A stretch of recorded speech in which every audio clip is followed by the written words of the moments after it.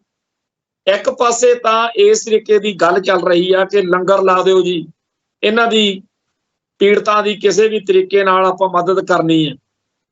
ਤੇ ਦੂਜੇ ਪਾਸੇ ਜਿਹੜੀ ਗੰਗੂਵਾਦੀ, ਬ੍ਰਾਹਮਣਵਾਦੀ, ਵਪਾਰੀ ਬਿਰਤੀ ਆ, ਬਾਹਮਣ ਬਾਣੀਆਂ ਸੋਚ ਆ, ਉਹਨਾਂ ਨੂੰ ਚਾਅ ਚੜਿਆ ਪਿਆ ਵੀ 4 ਪੈਸੇ ਕਮਾਉਣ ਦਾ ਟਾਈਮ ਆ। ਸਿੱਖ ਤਾਂ ਕਮਲੇ ਨੇ, ਐਵੇਂ ਹੀ ਲੰਗਰ ਲਾਉਂਦੇ ਫਿਰਦੇ ਰਹਿੰਦੇ ਆ।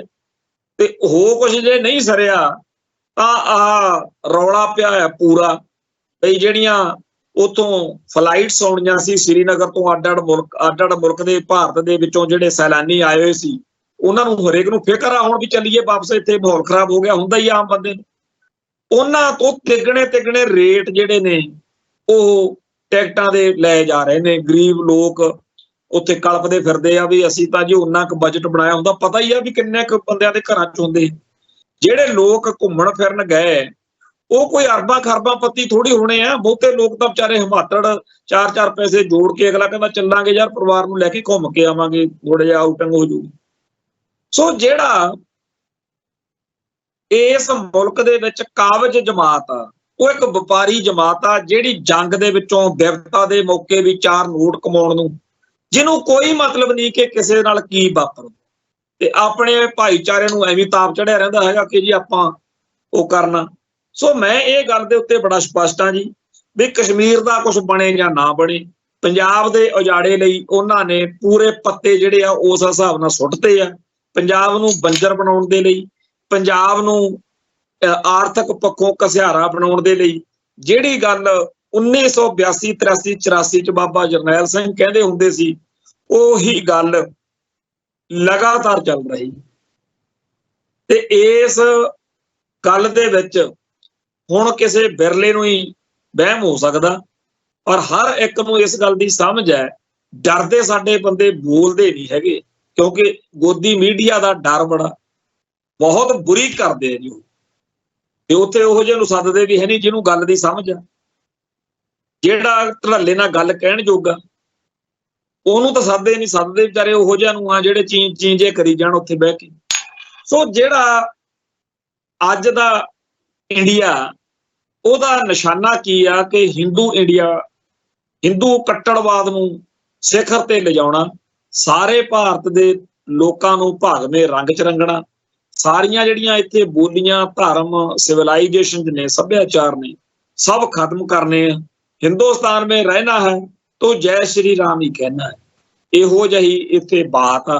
ਤੇ ਤੁਸੀਂ ਆ ਪਿਛਲੇ 24 ਘੰਟਿਆਂ ਦੇ ਵਿੱਚ ਟਵਿੱਟਰ ਜਾਂ ਇੰਸਟਾਗ੍ਰਾਮ ਜਾਂ ਹੋਰ ਸੋਸ਼ਲ ਮੀਡੀਆ ਦੇ ਜਿੰਨੇ ਪਲੇਟਫਾਰਮ ਆ, ਉੱਥੇ ਪਹਿਲਾਂ ਉਹਨਾਂ ਦੀ ਮਾਨਸਿਕਤਾ ਸਮਝੋ ਵੀ ਖੜੇ ਕਿੱਥੇ ਨੇ। ਤੇ ਇਹ ਨਹੀਂ ਗੱਲ ਕਿ ਉਹ ਪਾਕਿਸਤਾਨ ਜਾਂ ਮੁਸਲਮਾਨ ਦੇ ਖਿਲਾਫ ਏਦਾਂ ਖੜੇ, ਸਿੱਖਾਂ ਦੇ ਬਾਰੇ ਵੀ ਇਹੀ ਸੋਚ ਵੀ ਇਹ ਬੜੇ ਖਰਾਬ ਨੇ। ਜੇਕਰ ਕਿਸੇ ਖਿਡਾਰੀ ਤੋਂ ਕੈਚ ਖੇਡਦਿਆਂ ਵਕਤ ਛੁੱਟ ਜਾਵੇ ਜਾਂ ਕਿਸੇ ਦੇ ਗਾਣੇ ਤੋਂ ਕੋਈ ਪ੍ਰੋਬਲਮ ਹੋ ਜੇ, ਕਿਸੇ ਸ਼ਬਦ ਤੋਂ, ਫਿਰ ਪੂਰੀ ਕੌਮ ਨੂੰ ਛੱਜ ਵਿੱਚ ਪਾ ਕੇ ਸੱਟਦੇ ਆ। ਪਿੱਛੇ ਜੇ ਇੱਕ ਵਿਚਾਰੇ ਸ਼੍ਰੋਮਣੀ ਕਮੇਟੀ ਦੇ ਮੁਲਾਜ਼ਮ ਨੇ ਕੁੜੀ ਨੂੰ ਰੋਕ ਲਿਆ ਮਾੜਾ ਜਿਹਾ ਵੀ ਬੱਚੀ ਤੂੰ ਆਹ ਤਿਰੰਗਾ ਜਿਹੜਾ ਮੂੰਹ ਤੇ ਲਾਇਆ ਤੇ ਨਾਲੇ ਕੱਪੜੇ ਥੋੜੇ ਜਿਹੇ ਠੀਕ ਕਰ ਲਾ। ਸਾਰਾ ਇੰਡੀਆ ਟੁੱਟ ਕੇ ਪੈ ਗਿਆ। 3 ਦਿਨ ਉਹ ਕੁਝ ਹੋਇਆ। ਇਹਦਾ ਧੰਨਵਾਦ ਆ ਸਾਡੀ ਕੌਮ ਦੀ ਉਸ ਨੌਜਵਾਨੀ ਦਾ ਜਿਹਨੇ ਸੋਸ਼ਲ ਮੀਡੀਆ ਉੱਤੇ ਮੋਰਚਾ ਸਾਂਭ ਲਿਆ। ਤੇ ਨਹੀਂ ਤਾਂ ਆ ਜਿਹੜੀ ਸਾਡੀ ਲੀਡਰਸ਼ਿਪ ਆ ਧਾਰਮਿਕ ਤੇ ਸਿਆਸੀ, ਇਹ ਤਾਂ ਪੂਰੀ ਲੰਮੀ ਪਈ ਹੋਈ ਹੈ। ਹੈਗੀ ਕਿਸੇ ਨੂੰ ਇਹਨਾਂ ਤੋਂ ਆਸ, ਬਾਦਲ ਹੋਣਾ ਤੋਂ ਜਾਂ ਸ਼੍ਰੋਮਣੀ ਕਮੇਟੀ ਵਾਲਿਆਂ ਤੋਂ ਜਾਂ ਕਿਸੇ ਹੋਰ ਤੋਂ? ਜਿੰਨੀ ਸਾਡੀ ਇਸ ਟਾਈਮ ਨਖਿੱਧ ਲੀਡਰਸ਼ਿਪ ਆ, ਇਹਨਾਂ ਚੋਂ ਕੋਈ ਹੈ ਜਿਹੜਾ ਇੰਡੀਆ ਸਿਸਟਮ ਦੇ ਸਾਹਮਣੇ ਡਟ ਕੇ ਖੜ ਕੇ ਕੌਮ ਦੀ ਗੱਲ ਕਰ ਸਕੇ? ਕਦੇ ਤੁਸੀਂ ਮਾਸਟਰ ਤਾਰਾ ਸਿੰਘ ਦੀਆਂ ਸਟੇਟਮੈਂਟਸ ਪੜ੍ਹ ਲਿਓ, ਕਦੇ ਹੋਰ ਲੀਡਰਾਂ ਦੀਆਂ ਪਿਛਲੇ ਦੌਰ ਦੀਆਂ ਪੜ੍ਹ ਲਓ। ਹੁਣ ਵਾਲਿਆਂ ਤੋਂ ਉਹੋ ਜਿਹੀ ਵੀ ਆਸ ਨਹੀਂ ਹੈ। ਆਪਾਂ ਕਹਿੰਦੇ ਤਾਂ ਰਹਿੰਦੇ ਆ ਕਿ ਮਾਸਟਰ ਤਾਰਾ ਸਿੰਘ ਨੇ ਬੜਾ ਗਲਤ ਕਰਤਾ, ਪਰ ਉਹ ਫੇਰ ਵੀ ਕਦੇ ਕਦਾਈ ਕੋਈ ਚੱਜ ਹਲ ਦੀ ਗੱਲ ਹੋ ਜਾਂਦੀ ਹੈ। ਅੱਜ ਵਾਲੇ ਤਾਂ ਵਿਚਾਰੇ ਭਾਰਤ ਮਾਤਾ ਕੀ ਜੈ ਕਹਿਣ ਜੋਗੇ ਨੇ। ਇਹਨਾਂ ਤੋਂ ਕੋਈ ਆਸ ਨਾ ਕਰਕੇ ਬਹਿ ਜਾਓ ਵੀ ਇਹ ਤੁਹਾਡੇ ਨਾਲ ਖੜ ਜਾਣ। ਤੋ ਜਿਹੜਾ ਇਹ ਮੌਜੂਦਾ ਮਾਹੌਲ ਆ, ਇਹਦੇ ਵਿੱਚ ਸਭ ਤੋਂ ਵੱਡਾ ਖਤਰਾ ਸਾਡੀ ਕੌਮ ਨੂੰ ਆ। ਤੇ ਆਪਾਂ ਐਵੇਂ ਬਗਾਨੀ ਸ਼ਾਦੀ ਮੇ ਅਬਦੁੱਲਾ ਦੀਵਾਨਾ, ਐਵੇਂ ਜਨਾਨੀ ਕਿਸੇ ਦੀ ਚੱਕ ਕੇ ਕੋਈ ਲੈ ਗਿਆ, ਛੜਾ ਕੇ ਕੋਈ ਲੈ ਆਇਆ, ਐਵੇਂ ਹਨੂਮਾਨ ਵਾਂਗੂ ਆਪਦੀ ਪੂਛ ਨੂੰ ਅੱਗ ਲਾ ਕੇ ਤੁਰੇ ਫਿਰੀਏ। ਇਹ ਤੋਂ ਬਚੋ, ਆਪਦਾ ਉੱਲੂ ਸਿੱਧਾ ਕਰੋ, ਆਪਦੇ ਹਿੱਤਾਂ ਦੀ, ਆਪਦੇ ਜਿਹੜੇ ਸਵਾਰਥ ਨੇ ਉਧਰ ਪਹਿਲੋਂ ਧਿਆਨ ਦੇਵੋ। ਆਪਣੇ ਭਾਈਚਾਰੇ ਨੂੰ ਬੜੀਆਂ ਲੋੜਾਂ ਨੇ, ਤੇ ਇਸ ਚੱਕਰ ਦੇ ਵਿੱਚ ਐਵੇਂ ਬਾਂਦਰ ਲੰਡਾ ਕਰਾਉਣ ਵਾਲੀ ਸੋਚ ਤੋਂ ਬਚੀ। ਕਈ ਲੋਕਾਂ ਨੂੰ ਇਹ ਸੱਚੀਆਂ ਗੱਲਾਂ ਜਿਹੜੀਆਂ ਨੇ ਉਹ ਬੁਰੀਆਂ ਲੱਗ ਸਕਦੀਆਂ ਨੇ, ਪਰ ਇੱਕ ਵਕਤ ਆਊਗਾ ਜਦੋਂ ਚੰਗੀ ਤਰ੍ਹਾਂ ਅਕਲ ਟਿਕਾਣੇ ਅਗਲੇ ਲਿਆਉਣਗੇ, ਕਿਉਂਕਿ ਜਦੋਂ ਤੁਸੀਂ ਉਹਨਾਂ ਦੇ ਡੱਕੇ ਆਏ ਹੁੰਦੇ ਹੋ ਨਾ ਜੀ, ਉਹ ਤੁਹਾਨੂੰ ਖੈਰ ਨਹੀਂ ਕਰਦੇ। ਐਵੇਂ ਆਪਦੇ ਤੌਰ ਤੇ ਹਾਂਜੀ ਹਿੰਦੂ ਸਿੱਖ ਏਕਤਾ, ਸਰਦਾਰ ਕਪੂਰ ਸਿੰਘ ਦੇ ਲੇਖ ਪੜ੍ਹ ਲਓ ਜਾਂ ਕਿਸੇ ਹੋਰ ਵਿਦਵਾਨ ਸੱਜਣ ਤੋਂ ਸਮਝ ਲਓ, ਤੁਹਾਨੂੰ ਇਹੀ ਮਿਲੂਗਾ ਅਗਲਿਆਂ ਦੀ ਫਿਤਰਤ ਆ, ਉਹਨਾਂ ਦਾ ਧਰਮ ਇਹ ਸਿਖਾਉਂਦਾ ਕਿ ਤੁਸੀਂ ਸਭ ਤੋਂ ਸੁਪਰੀਮ ਹੋ। ਬ੍ਰਾਹਮਣ ਜਿਹੜਾ ਹੈਗਾ ਉਹ ਸਭ ਤੋਂ ਵੱਡੀ ਚੀਜ਼ ਆ, ਤੇ ਬਾਕੀ ਸਾਰੇ ਐਵੇਂ। ਮਨੂਵਾਦ ਟੈਰੋਰਿਜ਼ਮ ਦਾ ਸਭ ਤੋਂ ਵੱਡਾ ਜਿਹੜਾ ਹੈਗਾ, ਕਾਸਟਿਜ਼ਮ ਜਿਹੜੀ ਆ ਟੈਰੋਰਿਜ਼ਮ ਦੀ ਸਭ ਤੋਂ ਵੱਡੀ ਆਧਾਰ। ਤੇ ਇਸ ਟੈਰੋਰਿਜ਼ਮ ਦੇ ਸ਼ਿਕਾਰ ਹੋਏ ਲੋਕ ਆ ਜਿਹੜੇ, ਉਹ ਵਿਚਾਰਿਆਂ ਨੂੰ ਸਿੱਖ ਧਰਮ ਹੀ ਸੀ ਇਕੱਲਾ ਜਿਹਦੇ ਵੱਲੋਂ ਭੱਜ ਕੇ ਆ ਸਕਦੇ, ਸ਼ੈਲਟਰ ਲੈ ਸਕਦੇ। ਜੇ ਆਪਾਂ ਵੀ ਉਸ ਬ੍ਰਾਹਮਣ ਦੀ ਜਿਹੜੀ ਹੈਗੀ ਆ ਬੋਲੀ ਬੋਲਣ ਲੱਗ ਪਏ ਤਾਂ ਫਿਰ ਆਪਣਾ ਬਣੂ ਕੀ, ਬਚੂਗਾ ਕੀ ਮਨੁੱਖਤਾ ਦਾ। ਸੋ ਜਿਹੜਾ ਜਗਤ ਜਲੰਦਾ ਹੈ ਉਹਦੇ ਕੋਲੇ ਇਕੱਲੇ ਆਪਣੇ ਧਰਮ ਤੋਂ ਬਗੈਰ ਕੋਈ ਓਟ ਆਸਰਾ ਹੈ ਨਹੀਂਗਾ। ਬਹੁਤ ਵੱਡੀ ਜ਼ਿੰਮੇਵਾਰੀ ਆ ਖਾਲਸੇ ਦੇ ਸਿਰ ਤੇ, ਪਰ ਆਪਣੇ ਕੋਲੇ ਆਪਦਾ ਰਾਜ ਭਾਗ, ਆਪਣੀ ਤਾਕਤ ਸਮਰੱਥਾ ਨਹੀਂ। ਇਹਦੇ ਬਾਵਜੂਦ ਗੁਰੂ ਦਾ ਸਿੱਖ ਆਪਦੇ ਫਰਜ਼ਾਂ ਤੋਂ ਕਦੇ ਭੱਜਦਾ ਨਹੀਂ ਹੈਗਾ। ਪਰ ਆਪਾਂ ਇਹ ਦੇਖਣਾ ਕਿ ਆਪਾਂ ਕਿਹਦੇ ਹੱਕ 'ਚ ਖੜਨਾ, ਤੇ ਆਪਣੇ ਕੋਲ ਆਪਦੀ ਗੱਲ ਕਹਿਣ ਲਈ ਸਮਰੱਥਾ ਪੈਦਾ ਕਰਨੀ ਪਊਗੀ।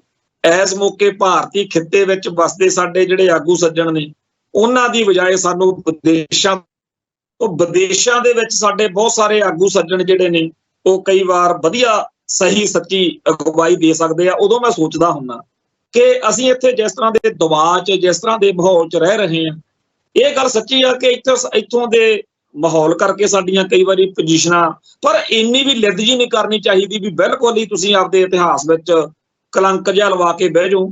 ਪਰ ਇਸ ਗੱਲ ਦੇ ਵਿੱਚ ਸਾਨੂੰ ਬੜਾ ਚੰਗਾ ਫੀਲ ਹੋ ਰਿਹਾ ਕਿ ਬਾਹਰਲੇ ਪੰਜਾਬ ਤੇ ਬਾਹਰਲੇ ਖਾਸ ਤੌਰ ਤੇ ਅਮਰੀਕਾ ਕੈਨੇਡਾ ਤੋਂ ਸਾਡੇ ਬਹੁਤ ਸਾਰੇ ਆਗੂ ਸੱਜਣ ਜਿਹੜੇ ਨੇ ਬਿਲਕੁਲ ਸਹੀ ਸਪਸ਼ਟ ਸੇਧ ਦਿੰਦੇ ਨੇ। ਹਾਂ, ਅਸੀਂ ਇੱਥੇ ਬੈਠੇ ਆ ਜਿਵੇਂ ਪਿੰਜਰੇ ਦਾ ਪੰਛੀ, ਜਿਵੇਂ ਘੜੇ ਦੀ ਮੱਛੀ ਹੁੰਦੀ ਆ, ਅਸੀਂ ਉਵੇਂ ਦੇ ਆ। ਇਹਦੇ ਬਾਵਜੂਦ ਜਿੰਨੇ ਜੋਗੇ ਹੈਗੇ ਆ ਸਾਡੇ ਵਰਗੇ ਕੁਝ ਸੱਜਣ ਜਿਹੜੇ ਆ ਉਹ ਆਪਦੀ ਗੱਲ ਕੌਮ ਦੀ ਕਹਿ ਰਹੇ ਨੇ, ਪਰ ਵਿਦੇਸ਼ਾਂ ਵਾਲੇ ਜਿਹੜੇ ਭਰਾ ਨੇ ਸਾਡੇ, ਉਹਨਾਂ ਦੇ ਉੱਤੇ ਕੁਝ ਜ਼ਿਆਦਾ ਫਰਜ਼ ਨਿਭਾਉਣ ਦੀ ਇਸ ਮੌਕੇ ਜ਼ਿੰਮੇਵਾਰੀ ਆ। ਖੈਰ, ਮੈਂ ਅੰਤ ਵਿੱਚ ਇਹ ਕਹਿ ਕੇ ਕਿ ਭਾਈ ਸਭ ਤੋਂ ਪਹਿਲਾਂ ਆਪਾਂ ਆਪਦਾ ਘਰ ਸੰਭਾਲੀਏ, ਬਾਕੀ ਗੱਲਾਂ ਬਾਅਦ 'ਚ, ਕਿਉਂਕਿ ਖਾਲਿਸਤਾਨ ਜੇ ਬਣ ਜਾਵੇ ਫਿਰ ਆਪਣਾ ਬਹੁਤ ਕੁਝ ਸੰਵਰ ਸਕਦਾ। ਇਸ ਜੰਗ ਦੇ ਮਾਹੌਲ ਦੇ ਵਿੱਚ ਇੰਡੀਆ ਦੀ ਪੂਰੀ ਇਹ ਰੀਝ ਆ, ਇਹ ਏਜੰਡਾ ਕਿ ਪੰਜਾਬ ਦੇ ਸਿੱਖਾਂ ਦਾ ਉਜਾੜਾ ਕਰਨਾ। ਚੇਤੇ ਕਰੋ ਡਾਕਟਰ ਸੰਗਤ ਸਿੰਘ ਦੀ ਕਿਤਾਬ, ਇਹਨਾਂ ਦਾ ਹੀ ਅਧਿਕਾਰੀ ਸੀ, ਆਪਣਾ ਤਾਂ ਹੈ ਨਹੀਂ ਸੀ ਕੋਈ। ਉਹ ਇੰਡੀਅਨ ਇਨਫੋਰਮੇਸ਼ਨ ਸੈਂਟਰ ਜਿਹੜਾ ਜਾਂ IB ਜਾਂ ਇਹਨਾਂ ਦੀਆਂ ਏਜੰਸੀਆਂ 'ਚ ਕੰਮ ਕਰਦਾ, ਉਹ ਚੜ੍ਹਾਈ ਕਰ ਗਿਆ।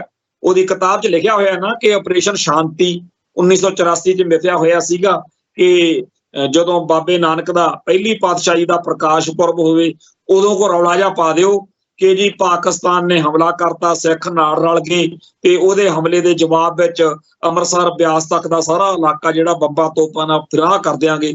ਇਦਾਂ ਦੀਆਂ ਗੱਲਾਂ ਅਗਲੇ 1984 'ਚ ਸੋਚਦੇ ਫਿਰਦੇ ਸੀ, ਅੱਜ ਕਿਉਂ ਨਹੀਂ ਸੋਚਣਗੇ। ਸੋ ਆਪਦਾ ਘਰ ਸੰਭਾਲੀਏ, ਬਾਕੀ ਗੱਲਾਂ ਬਾਅਦ 'ਚ। ਇੱਥੇ ਸਮਾਪਤੀ ਕਰਦੇ ਹਾਂ ਜੀ। ਨਾਨਕ ਨਾਮ ਚੜ੍ਹਦੀ ਕਲਾ, ਤੇਰੇ ਭਾਣੇ ਸਰਬੱਤ ਦਾ ਭਲਾ। ਵਾਹਿਗੁਰੂ ਜੀ ਕਾ ਖਾਲਸਾ, ਵਾਹਿਗੁਰੂ ਜੀ ਕੀ ਫਤਿਹ।